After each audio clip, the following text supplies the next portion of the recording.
আসসালামু আলাইকুম। এটা আমার কামার। এই যে এখানে ২৪০০ বাচ্চা আছে। আজকে 5 দিন। তো মোটামুটি আলহামদুলিল্লাহ বাচ্চা সুস্থ আছে এখনো ঠান্ডার মধ্যেও। আমি তাপ একটু অতিরিক্ত দিতেছি যাতে ঠান্ডায় আক্রান্ত না হয়। এখানে মোট ২৪০০ বাচ্চা। আজকে ভ্যাকসিন দেওয়া হবে এদেরকে ৫ম দিনে। সেজন্য পানির পাত্র উঠিয়ে নিয়েছি, এখন শুধুমাত্র খাদ্যের পাত্র আছে এখানে।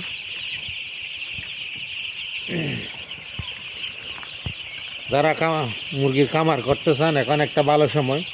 এখন বাচ্চা তুলতে পারলে মোটামুটি একটা বাজার দর পাওয়া যায় বলে সবাই বলতেছে। তো সেই হিসাবে আমিও তুলছি আর কি।